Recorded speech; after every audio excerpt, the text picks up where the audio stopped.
Assalamualaikum warahmatullahi wabarakatuh. Kami perwakilan dari kelompok 1 tugas epidemiologi akan menjelaskan tentang kasus stroke.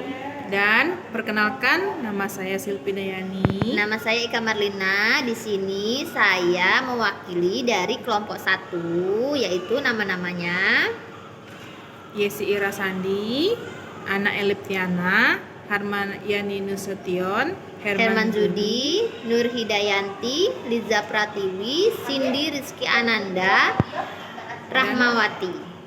Di sini saya dan Silpi akan menjelaskan tentang latar belakang dari stroke. Stroke merupakan masalah kesehatan yang utama bagi masyarakat modern saat ini. Dewasa ini, stroke semakin menjadi masalah serius yang dihadapi hampir seluruh dunia. Hal tersebut dikarenakan serangan stroke yang mendadak dapat mengakibatkan kematian secara fisik dan mental baik pada usia produktif maupun usia lanjut. Menurut WHO, tahun 2012, kematian akibat stroke sebesar 51% di seluruh dunia. Ini disebabkan oleh tekanan darah tinggi. Selain itu, diperkirakan sebesar 16% kematian stroke disebabkan tingginya kadar glukosa darah dalam tubuh. Tingginya kadar gula darah dalam tubuh secara patologis berperan dalam meningkatkan konsentrasi glikoprotein yang merupakan pencetus beberapa penyakit vaskuler. Kadar glukosa darah yang tinggi pada saat stroke akan memperbesar kemungkinan meluasnya era infark karena terbentuknya asam laktat akibat metabolisme glukosa secara anaerobik yang merusak jaringan otak. Penyakit stroke sering dianggap sebagai penyakit monopoli orang tua. Dulu, stroke hanya terjadi pada usia mulai 60 tahun. Namun sekarang, mulai usia 40 tahun, seorang sudah memiliki resiko stroke. Meningkatnya penderita stroke usia muda lebih disebabkan pola hidup, terutama pola makan tinggi kolesterol. Berdasarkan pengamatan di berbagai rumah sakit, justru stroke di usia produktif sering terjadi akibat kesibukan kerja yang menyebabkan seorang jarang olahraga, kurang tidur, dan stres berat yang juga jadi faktor penyebab. Pengertian stroke. Stroke adalah gangguan fungsional otak akut vokal maupun global akibat terhambatnya peredaran darah ke otak. Gangguan peredaran darah otak berupa tersumbatnya pembuluh darah otak atau pecahnya pembuluh darah di otak. Otak yang seharusnya mendapatkan asupan oksigen dan zat makanan menjadi terganggu. Kekurangan asupan oksigen ke otak dapat memunculkan kematian sel saraf pada saraf neuron. Gangguan fungsi otak ini akan mengakibatkan stroke.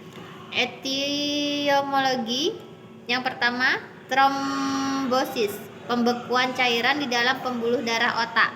Yang kedua, embolisme cerebral, yaitu pembekuan darah atau material lain. Yang C, iskemia atau penurunan aliran darah area otak. Yang D, hemoragi cerebral, yaitu pecahnya pembuluh darah cerebral dengan pendarahan ke dalam jaringan otak atau ruang sekitar otak.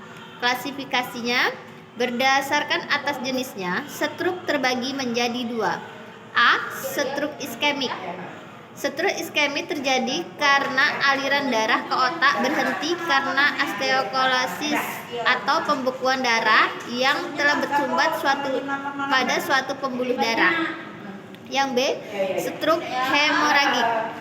Stroke hemoragik diakibatkan karena pembuluh darah pecah sehingga penghambat aliran darah yang normal dan darah merembes ke dalam suatu daerah di otak dan merusaknya. Gejalanya sering kesemutan ringan tanpa sebab, sakit kepala atau vertigo ringan, tiba-tiba sulit menggerakkan mulut dan sulit bicara, lumpuh sebelah, serta mendadak pikun dan cadel. Bagi mereka yang pernah mengalami serangan stroke lalu di kemudian hari terkena serangan stroke yang kedua, maka serangan stroke ulang itu lebih berbahaya dan dapat menyebabkan kematian. Patofisiologi. Infark regional kortikal, subkortikal, ataupun infraregional di batang otak terjadi karena kawasan perdarahan suatu arteri tidak atau kurang mendapatkan jatah darah lagi. Jatah darah tidak disampaikan ke daerah tersebut. Lansia yang terjadi dinamakan infark iskemik jika arteri tersebut dan infark hemoragik jika arteri pecah. Maka dari itu, stroke dapat dibagi dalam A. Stroke iskemik atau non-hemoragik dan B. Stroke hemoragik. Manifestasi klinis.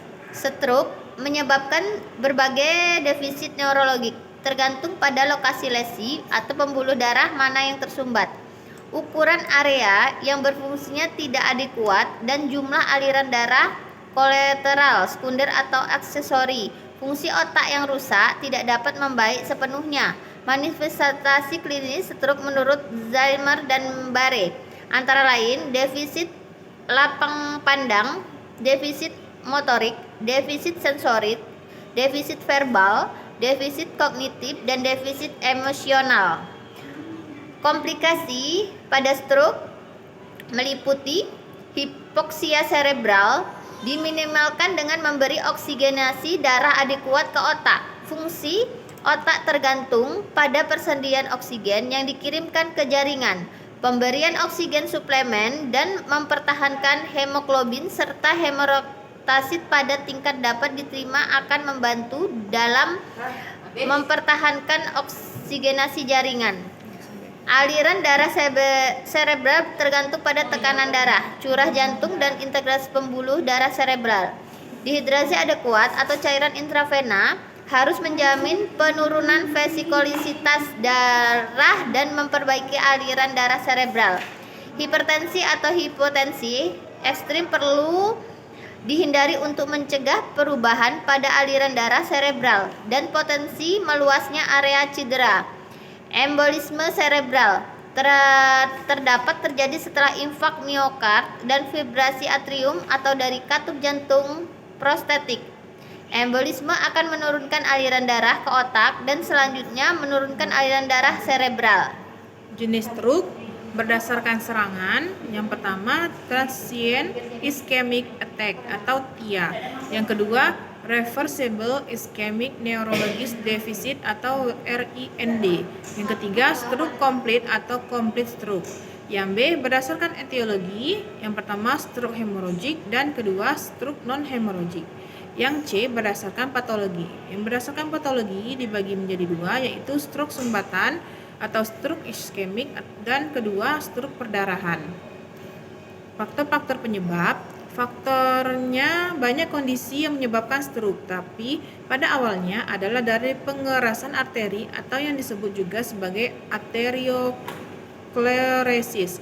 Karena arteriosklerosis merupakan gaya hidup modern yang penuh stres, pola makan tidak lemak, dan kurang berolahraga. Ketiganya sebenarnya tergolong dalam faktor risiko yang dapat dikendalikan. Selain itu, ada pula faktor lain yang tidak dapat dikendalikan, yaitu A. Faktor risiko tidak terkendali, yaitu usia, keturunan stroke dalam keluarga, suku atau ras. Faktor risiko terkendali yaitu hipertensi, penyakit jantung, diabetes mellitus, merokok, alkohol, kolesterol, obesitas, dan olahraga.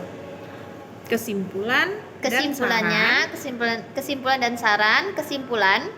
Berdasarkan hasil penelitian yang telah dilakukan dan hasil yang diperoleh dari analisis dan pembahasan yang dilakukan, maka dapat disimpulkan bahwa stroke adalah penyakit atau gangguan fungsional otak akut, vokal maupun global akibat terhambatnya peredaran darah ke otak. Gangguan peredaran darah ke otak berupa tersumbatnya pembuluh darah atau otak atau pecahnya pembuluh darah di otak. Otak yang seharusnya mendapat asupan oksigen dan zat makanan terjadi mengganggu.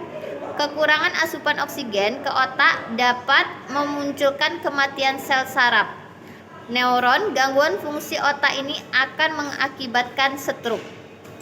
Oke.